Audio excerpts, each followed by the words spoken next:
बिस्मिल्लाहिर्रहमानिर्रहीम। अस्सलाम वालेकुम। आप देख रहे हैं हालात। मैं हूं सईद चौधरी। आज दो खबरें हैं जिन पे विलाग करूंगा।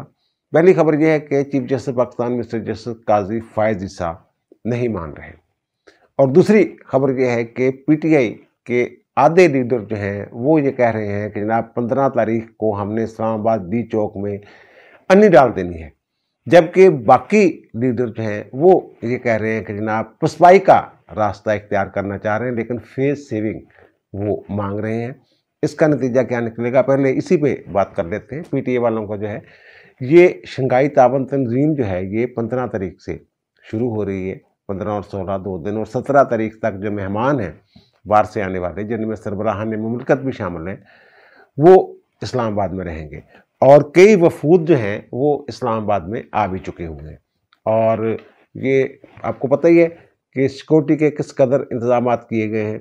हत्ता कि वहाँ जिन दिनों में ये शंघाई ताबन तंजीम का इजलास हो रहा है, बल्कि आज से ही, पीर वाले दिन से ही वहाँ जो है वो छुट्टियाँ, आम तातील का ऐलान किया जा चुका है। इस्लामाबाद हाई कोर्ट बंद हो गई है, सुप्रीम कोर्ट बंद है, और रावलपिंडी का जो बेंच है लाहौर हाई कोर्ट का, वो बेंच है वो बंद है, मतहत अदालतें बंद हैं। इस हद तक सिक्योरिटी के वहाँ इंतजाम जो हैं वो किए गए हैं, और इस्लामाबाद को सजा दिया गया है रोशनियों के साथ और झंडों के साथ, जो शंघाई ताबन तंजीम के अरकान हैं मुमालिक। और फिर दूसरा, रूस के जो अरकान हैं जो आए हैं वफद के अरकान, वो 76 हैं, 76। इसका मतलब कि पाकिस्तान के साथ जो मामला तय होने वाले हैं, शंघाई ताबन तंजीम तो अपनी जगह, लेकिन कुछ और मामलात हैं जो रूस के साथ तय होने हैं, MOU साइन होने हैं। इसी तरह जो चीन है उसका 15 रुकनी वफद जो है वो पाकिस्तान पहुंच चुका हुआ है, और चीन के वज़ीर-ए-आज़म जब आज आ रहे हैं 14 अक्टूबर को इस्लामाबाद, तो उनके साथ भी एक वफद जो है वो होगा। और किर्गिस्तान से जो आया है वफद, उसके अरकान की तादाद 4 है, और इसी तरह भारत से भी 4 लोग जो हैं वो पाकिस्तान आए हैं, और ईरान से 2 अरकान जो हैं वफद के अभी तक जो हैं वो इस्लामाबाद पहुंच चुके हुए हैं, और मेहमान नवाजी उनकी की जा रही है। तो ये इनका जो प्रोग्राम है पीटीए वालों का यही है कि जनाब सबोताज करना है। कभी IMF को खात, ये सारी चीज़ें हो चुकी हुई हैं। अब इसमें शक नहीं रह गया हुआ कि ये पाकिस्तान को फलते फूलते नहीं देखना चाहते, किसी के एजेंडे पे काम कर रहे हैं। और अभी यानी कि इनके लिए आवाज़ें कहाँ से बुलंद हो रही हैं, इसराइल से, और यहूदी लॉबी जो है वो इमरान खान के लिए आवाज़ें बुलंद कर रहे हैं। और इनकी जो बेगम है, बुशरा बेगम, उनकी जो बहन है, वो बाकायदा एक ऑनलाइन पिटिशन साइन करवाती फिर रही है कि शंघाई ताबन तंजीम के लोगों को भेजी जाए ना, पता नहीं पाकिस्तान में क्या सूरत हाल है, अदम इस्तेकाम, सियासी अदम इस्तेकाम, हुकूक इंसानी की खिलाफ वर्जियाँ वगैरह वगैरह। और जो इसराइल नवाज कांग्रेसमैन है, उन्होंने ख़त लिखा है वहाँ के वज़ीर ख़ारजा को, पता नहीं समथिंग सोजी क्या नाम है, कि जनाब पाकिस्तान में हमें इतलात हैं कि इमरान के साथ जो है वो बेईमाना उनकी कैद है, और पता नहीं क्या हो रहा है, पता करें जनाब, खत लिखें फौरी तौर पे हमें, और बताते रहें कि जनाब इमरान खान की क्या सूरत है। ये वो साहब हैं, सूदी साहब, जो है जो फ़लस्तीनियों के खात्मा के ख्वाहिशमंद हैं, बरमला इज़हार कर चुके हैं इस बात का, और इमरान खान के लिए उनके दिल में दर्द है, आवाज़ बुलंद कर रहे हैं। बहरहाल इसको छोड़े, इस पर बहुत बात हो चुकी हुई है और बहुत सारे लोग बात कर चुके हैं। बहरहाल इन्होंने ये कहा है कि जनाब 15 तारीख को पहले इन्होंने कहा जनाब हम एहतजाज करेंगे। वकास अकरम साहब ने जो है वो एक ट्वीट किया है, वो कल मैंने जिक्र भी किया था उसका। उसमें ये शर्त नहीं थी कि इमरान खान से मुलाकात की इजाज़त दी जाए। अब ये कह रहे हैं कि जनाब इमरान खान से मुलाकात की इजाज़त दी जाए, उनकी बहन को और एक डॉक्टर को। अगर नहीं देंगे 14 तारीख तक तो फिर हम एहतजाज करेंगे, अन्नी पा देंगे, ये कह रहे हैं। और कह कौन रहे हैं? वो लोग जो मफरूर हैं, इश्तिहारी हैं, भगोड़े हैं, वो इस बात पे जोर दे रहे हैं कि जनाब एहतजाज कर रहे हैं हमने, पहुंचो डी चौक, ये कह रहे हैं। और दूसरी तरफ जो लोग बाहर हैं और थोड़ी सी सियासी सूझबूझ रखते हैं, वो तलाश कर रहे हैं फेस सेविंग, कि किसी न किसी अंदाज में फेस सेविंग में मिल जाए। उनमें असद कैसर भी हैं, जो इनके बैरिस्टर गौहर भी हैं, और फिर हामिद खान साहब जो हैं, उन्होंने भी ये टीवी चैनल पे बैठ के कहा कि मैंने तो इनको कहा है कि अगर जल्दबाजी में ये ऐलान हो गया है अन्नी पाने वाला, तो इन्हें वापस ले लो, इहदे च केड़ी गल है, अनादि गल तो इस मसला बना लिया। अब ये जो फेस सेविंग वाले हैं, एक तो वो जो दूसरे हैं जो वकास अकरम, फिर उन्होंने कहा जनाब वो पहुंचे वरना वो मुझे मुलाकात करवाएं या फिर जो है एहतजाज का सामना करें। और फिर हमाद अजहर साहब ने एक वीडियो पैगाम जारी किया है और उसमें वो कह रहे हैं जनाब मेरी जान कीमती नहीं है, मैं अपनी जान जो है ये नजराना पेश करूंगा इमरान खान को और ख़ुद जो है मैं लीड करूंगा, वहाँ पहुँचूंगा डी चौक, आप लोग भी पहुँचे। इस तरह का एक जज्बाती किस्म का बयान जो है ना उन्होंने दिया है। और फिर वही बातें जनाब एहतजाज करना एक आईनी हक है, कहाँ लिखा हुआ आईनी हक यार? एहतजाज करना जो आज़ादी इज़हार राय है वो या नकलो हरकत है वो मुख्तलिफ कवानीन के ताबे है। अगर कानून ने पाबंदी लगा दी है कि जनाब आप ज़रा सब्र कर लें, लेकिन ये इनको सब्र नहीं, ये कह रहे नहीं जनाब हमारा आईनी हक। ओ यार आईनी हक जो है, जो आईनी हकूक हैं वो बेलगाम नहीं होते। पढ़ लें आप एक दफ़ा फिर आइन के जो बुनियादी आईनी हकूक हैं उनको। बहरहाल ये जनाब इस तरह कह रहे हैं ना पहुँच रहे। और दूसरी तरफ फवाद चौधरी साहब जो हैं उन्होंने ये कहा है कि जनाब वकास अकरम और सलमान अकरम राजा साहब जो है ना उन्होंने ये कहा है कि हमारे MNAs और MPs जो हैं वो इस एहतजाज में शरीक नहीं होंगे। अच्छा, वो ये कह रहे हैं, ये इन्हीं के साथी रहे हुए जो फवाद चौधरी साहब हैं, वो ये कह रहे हैं कि ये शायद कारकुन जो हैं उनको शायद क्या उन्होंने जनाब ये जो कारकुन है उनको ये लेबॉर्ट्री के चूहे समझ रहे हैं, ये वाले लोग जो एहतजाज करें। और दूसरी तरफ जो बैरिस्टर गौहर और हामिद रजा साहब, उनकी मुलाकात के लिए हुकूमत को एक दरख्वास्त दे दी गई है कि जनाब इमरान खान से इनकी मुलाकात करवा दी जाए। और अगर हुकूमत की तरफ से इस सिलसिले में कोई लचक दिखाई जाती है, मौलाना फजल रहमान साहब ने भी कहा कि यार चलो जान दो को मुलाकात से मुलाकात करवा दो, तो फिर जनाब ज़ाहिर फेस सेविंग मिल जाएगी, मुलाकात होगी तो चलो काम ख़त्म हो गया। लेकिन जो मेरी इतला है, कल भी मैंने अर्ज़ किया था कि हुकूमत इस हवाले से बड़ी सख्त लाइन लिए हुए है। वैसे ये इनकी देखे तहरीक जो है तहरीक इंसाफ वालों की, इमरान खान साहब जनाब अमेरिका से आज़ादी चाहते थे, एब्सोल्युटली नॉट, नहीं ले सके। और वहाँ जाके अमेरिका में ये तरले मार रहे हैं, लॉबिंग कर रहे हैं कि इमरान खान को बचाओ।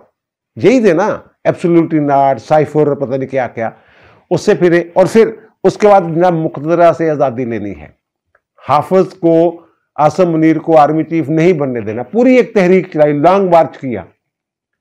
और फिर जो आरिफ अलवी साहब थे वो बाकायदा यहाँ आए थे ये तासर देने के लिए, जनाब इमरान खान ने इजाज़त दे दी है कि आसम मुनीर की जो समरी आई है आर्मी चीफ बनने की, उस पर दस्तखत कर दिए मैंने। वो खसूसी तैयारी पे आए थे लाहौर, जबान पार्क में मिल के गए थे। अच्छा, दूसरा फिर इन्होंने इमरान खान को आज़ाद करवाना था। अच्छा, ये वही लोग हैं ना जो कहते थे इमरान खान हमारी रेड लाइन है, इमरान नहीं तो पाकिस्तान नहीं। तो अब इमरान कहाँ है? फिर उन्होंने कहा इमरान खान को हाथ लगा के दिखाओ, उन्होंने हाथ लगा के दिखा दिया। फिर उन्होंने कहा इमरान खान को पकड़ के दिखाएं, उन्होंने पकड़ के दिखा दिया। फिर उन्होंने कहा उनको जेल में डाल के दिखाएं, उन्होंने जेल में भी डाल दिया। फिर इन्होंने ऐलान किया जनाब कि इमरान खान साहब जो हैं 15 दिन के अंदर अगर आज़ाद, गंडापुर साहब जो कह गए हैं आज़ाद ना हुए तो जनाब मैं आऊँगा, सीने पे गोली खाऊंगा और उनको अडियाला जेल से रिहा करवा के ले जाऊँगा। इसी तरह की बातें करते थे ना। ये तहरीक जो चला रहे हैं, लोग नहीं निकल रहे हैं, लोगों को समझ आ गई है। कभी किसी शहर में, कभी किसी शहर में, कभी छोटे शहर में, कभी बड़े शहर में एहतजाज की जो ऐलानात जो हैं और कालें जो हैं ये देते रहते हैं, लेकिन उनकी कहानी नहीं था। और दूसरी तरफ कौम ने भी काफ़ी सख्ती की हुई है, लोगों को पता है जब अगर गए तो फिर पकड़े जाएंगे।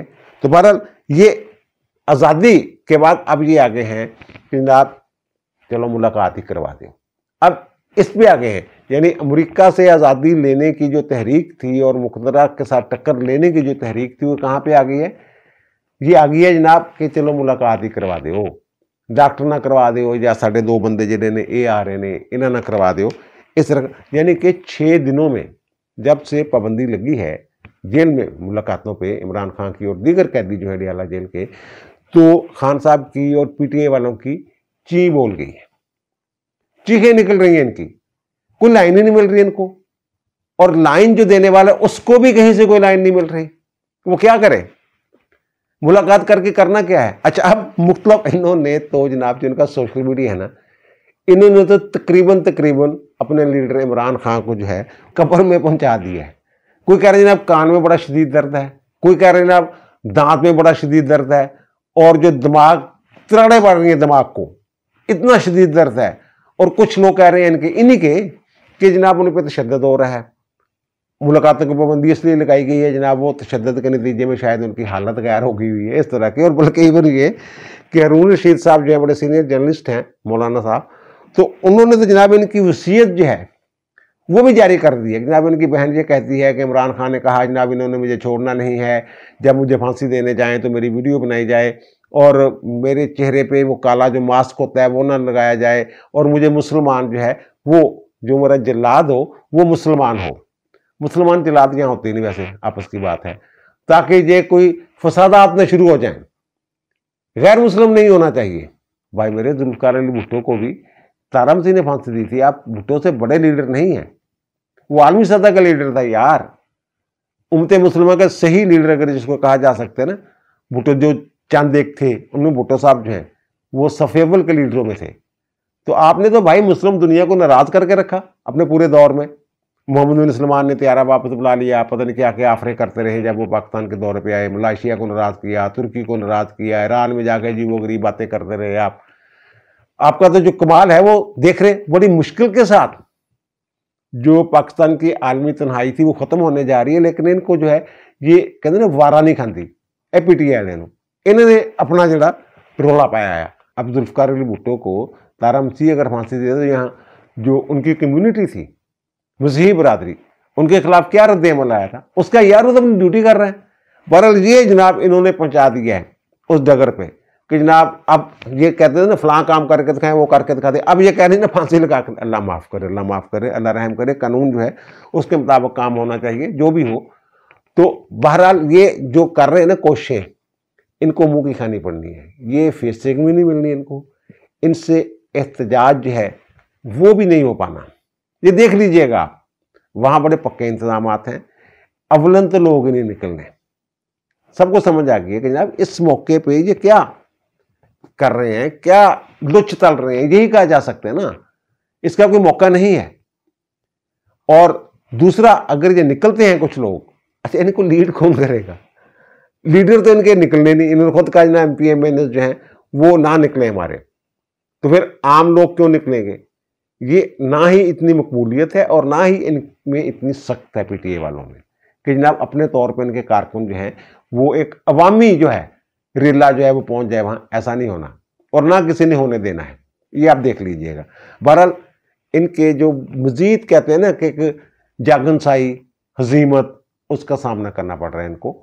अब ये बहाने ढूंढ रहे हैं, हामिद खान जैसे लोग आ गए, मौलाना फजल रहमान से असद कैसन मिला है, मौलाना साहब ने भी एक अपील कर दी है हुकूमत से, चलो मिल लेने दो यार ये वो, ताकि फेस सेविंग इनको मिल जाए। लेकिन हुकूमत का जो मूड है ना, मुझे वो लग रहा है कि नहीं, इन्होंने करन जो करना और फिर जो साढ़े को होएगा असी वो करांगे। मेरा ख्याल है कि ना जरा किसी होर अंदाज हुकूमत जी है, इन्होंने मैं लफज इस्तेमाल करना चाहता सी, वो मैं लफज चलो बड़ी मुश्किल पर आपने कंट्रोल किया, कोई उस तरह का इन्हों के नाल होने वाला। और दूसरी जो बात मैं अर्ज कर रहा हूँ कि काजी साहब जो हैं उन्होंने इनकार कर दिया। किस बात से इनकार कर दिया? वैसे मेरे लिए तो ये अच्छी खबर नहीं है, क्योंकि मेरी ख्वाहिश इसके बरक्स है।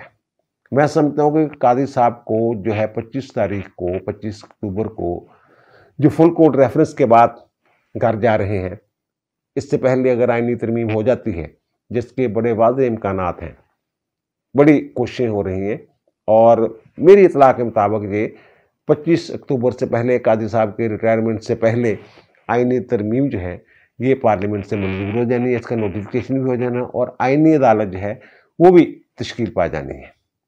अब पहले तो बिलावल भुट्टो जरदारी साहब जो थे वो आगे आगे थे, अब नवाज शरीफ साहब जो हैं उनके साथ भी राब्ते हो रहे हैं मुसलसल बिलावल भुट्टो जरदारी साहब की, और वो भी अपना किरदार इस हवाले से अदा कर रहे हैं। और कुछ और भी कुव्वतें हैं जो चाहते हैं कि ये आईनी अदालत जो है ये तश्कील पा जाए।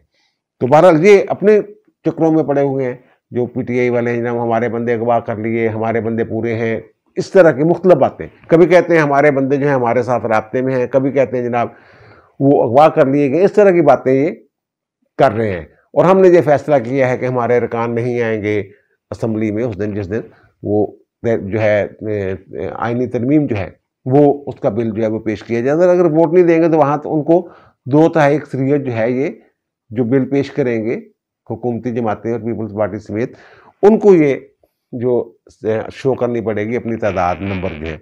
बहरहाल ये अब पता ये चला है कि मैंने पहले भी अर्ज किया था मुख्तलिफ ज़राए के हवाले से कि काजी साहब शायद नहीं मान रहे कि जनाब मैंने वो आईनी अदालत की सरबराही कबूल कर लूँ, या फिर एक्सटेंशन वाली बात जो थी, ये जो भी मामला चल रहे थे। तो अब एक मरतबा फिर ये मैंने अपने ज़राए से पता किया है, काजी साहब ने तो वो कहते हैं जनाब अलार्म लगा लिया हुआ है, 25 अक्टूबर को जब अलार्म बजेगा और तारीख बताएगा तो ये अपना ब्रीफ केस उठाएंगे और घर चले जाएंगे। मेरी क्यों ख्वाहिश है, ये काजी मैंने पहले भी अर्ज किया और मैं बड़े सच्चे दिल के साथ ये बात कर रहा हूँ कि काजी जैसा चीफ जस्टिस या जज मैंने नहीं देखा। मैंने 25-30 साल जो है ये कोर्ट रिपोर्टिंग की है, मेरे जजों के साथ ज़ाती तल्लुकात रहे हैं, मैं जजों की इची बीची जानता हूँ, बहुत सारे जजों की, चंद एक होंगे जिनके बारे में शायद मेरे पास इतनी इन्फॉर्मेशन ना हो, लेकिन इन जैसा मैंने जो है ना कानून और आइन पसंद जो बंदा है मैंने नहीं देखा, और फिर अनापरस्त भी नहीं है, ये मैं बता दूं। अच्छा ये देखें इन्होंने जो किया क्या है, इन्होंने कानून और आइन की पासदारी और पार्लियामेंट की बालादस्ती के लिए जो काम किया है वो आज तक किसी चीफ जस्टिस और किसी अदालत ने नहीं किया। बल्कि मैं तो ये कहता हूं कि पार्लियामेंट की बालादस्ती के लिए इन्होंने जो काम किया, इतना काम तो पार्लियामेंट ने खुद अपने तहफ़्फ़ुज़ के लिए नहीं किया, अपनी बालादस्ती के तहफ़्फ़ुज़ के लिए इतना काम पार्लियामेंट ने नहीं किया जितना काजी साहब ने किया। ये जो उनका मास्टर ऑफ रोस्टर वाला इख्तियार है, रोस्टर बनाने वाला, वो इख्तियार उन्होंने जो कानून बनाया था पार्लियामेंट में, supreme court practice and procedure act, तो उस कानून के आगे उन्होंने अपना इख्तियार सरेंडर किया। और फिर पूरी सुप्रीम कोर्ट जो है मजबूर ही, उन्होंने पहले कह दिया बैठती फुल कोर्ट में कि मैं तो अपना इख्तियार सरेंडर कर रहा हूँ, तुसी जिहड़ा फैसला करना कर लो। मुस्तकबिल दे जिहड़े चीफ जस्टिस सी वो जनाब सब तो ज़्यादा बेचैन सी कि नहीं यार साडा इख्तियार जिहड़ा खराब है। छोटी छोटी ख्वाहिशात के पीछे भागने वाले लोग हैं सर, आप यकीन नहीं करेंगे, प्लाटों पे लड़ाइयाँ हो जाती हैं, प्लाटों पे। अब पता नहीं कितने कितने प्लाट लिए हुए एक एक जज ने। ये 2015-16 में ना एक काजी साहब प्लाटों वाले चक्करों में नहीं पड़े, बल्कि जो कायदे आज़म रेजिडेंसी है ज़ियारत वाली, उससे मुल्हक्का जो अपनी ज़मीन थी इन्होंने दी, सरकार को दे दी कि जनाब ये इस काम के लिए आप इस्तेमाल कर रहे हैं। उन्होंने काम बता दिया कि इस काम के लिए इस्तेमाल कर लें। और दूसरी तरफ एक एक दो दो प्लाट, और फिर कोने वाला प्लाट।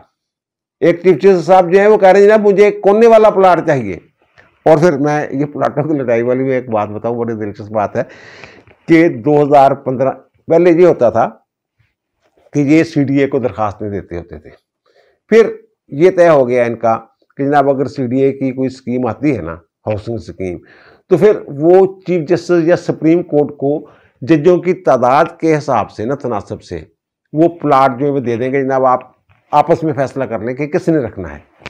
2015-16 में एक फुल कोर्ट इजलास होता है, सुप्रीम कोर्ट में मीटिंग होती है, और उस वक्त जितने भी जजेस थे ना सुप्रीम कोर्ट के, तो वो तमाम जजेस जो हैं वो एक लिस्ट बनती है, वेटिंग लिस्ट, कि जनाब इतने प्लाट आए हैं ये सीनियर जजों को दे दें, बाकी जो हैं जो वेटिंग लिस्ट में रख लें। और वहाँ ये तय हुआ कि जनाब जो इस वक्त जज हैं वो अगर रिटायर भी हो जाते हैं और फिर उधर से माले गनीमत आता है तो जनाब वो उसकी लूट मार में बराबर के शरीक होंगे।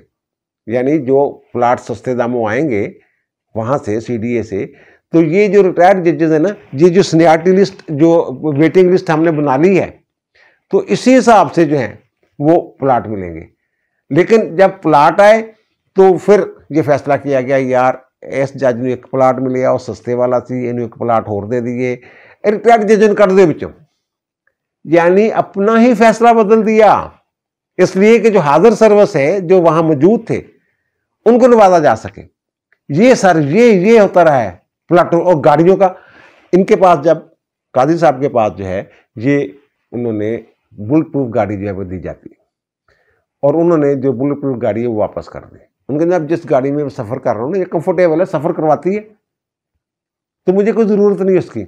और माजी में क्या होता रहा है, इफ्तिखार मोहम्मद चौधरी ने जनाब डंडे के तौर पे कंठ बड़ी पे पिस्तौल रख के जनाब उन्होंने कहा मुझे चाहिए गाड़ी। और उनका जो प्रोटोकॉल होता था ना, उसमें एम्बुलेंसेज भी चलती थी, उसमें फायर ब्रिगेड की गाड़ियां भी चलती थी, बड़ा लंबा चौड़ा कानवाय होता था उनका।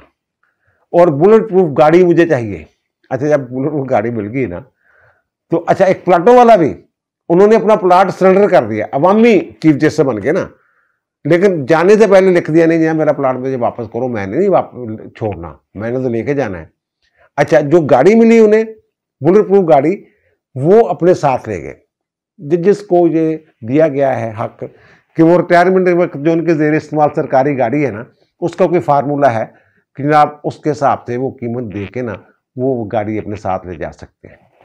अब उन्होंने कहा जनाब ये गाड़ी मुझे चाहिए, जो मुस्तार दी जाती है ना गाड़ी, ये बुलेट प्रूफ गाड़ी, वो कहते ये गाड़ी में साथ लेके जाऊंगा। साथ ले गए, और साथ ले गए तो मुकदमाबाजी शुरू हो गई।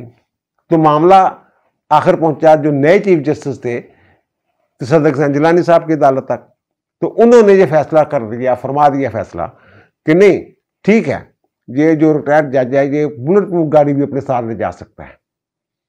और उसका नतीजा क्या निकला, जो तसद्दुक़ हुसैन जिलानी साहब को बुलेट प्रूफ गाड़ी मिली हुई थी, उन्हें मौका मिल गया, वो भी साथ ले गए। सर ये हो रहा है यहाँ पे। और काजी साहब ने वो गाड़ी भी वापस की। और जो प्रोटोकॉल है, आम जजेस जो है वो देखे आपने, सुप्रीम कोर्ट के जजेस, कोई उनकी वीडियो कि जनाब उन्हें बीवी बच्चों के साथ तनहा बगैर गार्ड्स के बगैर वो जा रहे हैं, किसी शॉपिंग करने जा रहे हैं, किसी बेकरी में जा रहे हैं, जो भी है। और काजी साहब जो है ये अपने बीवी बच्चों के पास ऐसे निकल जाते हैं बगैर सिक्योरिटी के। और नाहंजार किस्म के लोग जो अगर मिल जाएं तो फिर बदमज़गी भी हो जाती है। यानी अब भी काजी साहब जो हैं बतौर जज भी पैदल आ जाया करते थे, अब बतौर चीफ जस्टिस भी वो पैदल आ जाते हैं बगैर प्रोटोकॉल के। वो कहते मेरे साथ तो घर है, गाड़ी लाने की क्या जरूरत है, मैं वॉक करते करते फुटपाथ पे चलते चलते जना पहुंच जाता हूं। तो ये है काजी फायज ईसा साहब।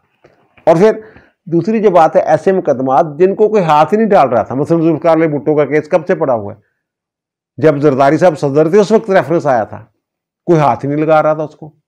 ये चीफ जस्टिस बने, इन्होंने ये फैसला किया और बताया कि जनाब उस वक्त की जो अदालत थी उन्होंने कानूनी तकादे पूरे किए बगैर जुल्फिकार अली भुट्टो को फांसी लगाई थी। और फिर परवेज मुशर्रफ की जो सजाए मौत वाला केस था उसको कोई हाथ नहीं लगा रहा था। इन्होंने कहा जनाब क्यों नहीं सुनेंगे। और फिर जो उनकी अपील है मेरिट पे मुस्तरद की और सजाए मौत जो है उनकी आर्टिकल 6 के तहत उसे बरकरार रखा। और फिर इलेक्शन करवाए। पहले वाली जो चीफ जस्टिस थे उनका बेंच था वो जोर लगा के मर गया ना, नहीं इलेक्शन हो सके ना, इन्होंने 2-3 दिन के अंदर अंदर वो जो इलेक्शन वाला मामला था वो निपटा दिया, डेट लेके दी, इलेक्शन करवाए। और इलेक्शन को इधर उधर करने की कोशिश की गई, कुछ जजमेंट्स आ गई, इन्होंने वो इधर उधर भी नहीं होने दिया। जो तारीख दी गई 8 फरवरी की उससे एक दिन आगे नहीं जाने दिया इन्होंने। अब ये इनको पसंद, जो डोलची और इस किस्म के जो लोग हैं या फिर जो डॉलर्स के लिए काम करते हैं, ये कायद साहब जो है ये एक तरह से मैं कह रहा हूँ खुले दिल के भी हैं। बकवासियात को जितना नजरअंदाज जस्टिस काजी फायज ईसा ने किया है कोई आम जज भी नहीं करता, फौरन ऑर्डर जारी हो जाते हैं। लेकिन काजी साहब ने इन लोगों के हवाले से बड़ा नरम रवैया रखा। अच्छा, जस्टिस काजी फायज ईसा साहब जो हैं वो आईनी अदालत जो बन रही है मुजवजा आईनी अदालत, उसकी सरबराही लेने के लिए तैयार नहीं, वो नहीं जा रहे। जा सकते हैं, वो अहलियत की शराइत जहन में पूरा उतरते हैं। और अब भी जोर लगाया जा रहा है मुख्तलिफ हलकों की तरफ से कि आप काजी साहब को मनाएं, लेकिन काजी साहब आज की तारीख तक जो है वो उनका यही इरादा है कि नहीं बस ठीक है 25 तारीख को घर चले जाना है। तो मैंने पूछा साहब से कि जनाब ये कादी साहब जो है पहले ये कह चुके हुए हैं कि जनाब वहाँ हमारे पास मामला लेके आए, तो मैंने कहा कि जनाब मैं अगर मुझे सिर्फ एक्सटेंशन देना चाहते हैं तो मैं नहीं लूँगा। तो ये इस तरह की बात की। तो फिर उन्होंने जो वज़ीर कानून है उन्होंने भी ये कहा कि कादी साहब मान नहीं रहे, राना सनाउल्लाह की दफ़ा ये कह चुके हुए हैं कि वो एक्सटेंशन के लिए वो इनकार कर चुके हैं वगैरह वगैरह इस तरह की बातें। तो मैंने कहा ये अब इतना रौला शौला पड़ा हुआ है आईनी अदालत की सरबराही का, ये काजी साहब इस हवाले से भी कोई रिमार्क्स दे सकते हैं कि मेरे बारे में ये बातें हो रही हैं। डोलचियों की बातें तो वो करते रहते हैं, तबलचियों की, जो दूसरी तरफ से तबला बजाते हैं और तबला बजाना भी नहीं आता उनको, ये भी मैं बता दूं, बेसुरे हैं वो।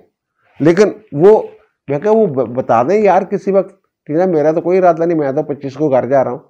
तो उन्होंने कहा ना 25 को वो फुल कोर्ट रेफरेंस लिए तो रहे, तो फिर मैंने कहा ये क्या, वो कहते वो चस्के ले रहे हैं। और दूसरी तरफ जो डोलची हैं और पीटीआई के जो लोग हैं उनकी चीखें बंद नहीं हो रही। तो मैंने कहा कि जनाब ये इनकी चीखें तो बंद करें ना, वजाहत कर दें एक दफ़ा, इनका रोना धोना तो बंद हो ना।